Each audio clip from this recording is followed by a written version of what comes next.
Vous êtes des millions à me l'avoir demandé. Des millions? Mais tu délires.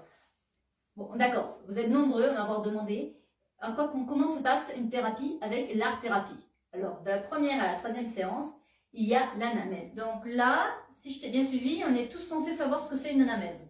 Oui, en effet, une anamnèse, c'est simple. C'est l'idée de faire un point sur votre vie pour comprendre d'où viennent les choses que vous voulez guérir et soigner. Lorsque vous arrivez, on commence par un débrief de la semaine qui vient de se passer. Ouais, mais alors là, moi, je suis pas d'accord en fait. Si je viens voir un psy, si je viens voir un art thérapeute, c'est pas pour aller pour parler, parce que sinon autant aller voir un psy. Alors, je te rassure, tu es loin d'être la seule. C'est tout l'avantage de l'art thérapie. En effet, quand vous arrivez, vous n'êtes pas obligé de débriefer votre semaine. On peut commencer de suite par des exercices.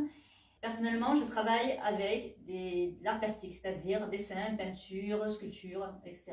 Oui, alors, je comprends pas dans ce cas pourquoi aller voir une art thérapeute, pourquoi ne pas aller voir une psy? Je comprends pas le pourquoi.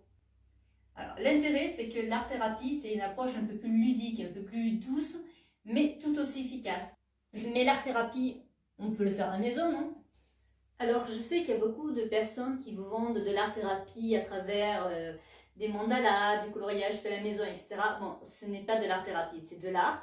C'est une pratique artistique qui en soi est bien, mais ça n'a pas un but thérapeutique. Ce n'est pas une démarche thérapeutique. Pour avoir une démarche thérapeutique, il faut être avec un thérapeute réellement formé qui va fixer avec vous un objectif thérapeutique et il va avoir tout un cheminement pour vous accompagner dans cet objectif thérapeutique. Ok, mais pourquoi venir te voir en fait? Alors, beaucoup de raisons. Vous avez des traumatismes que vous n'arrivez pas à régler, séparation, divorce, vous avez des enfants qui sont victimes de harcèlement, blocage émotionnel, stress, anxiété, fatigue chronique. Voilà, il y a beaucoup de raisons, comme vous allez voir n'importe quel psy ou n'importe quel thérapeute.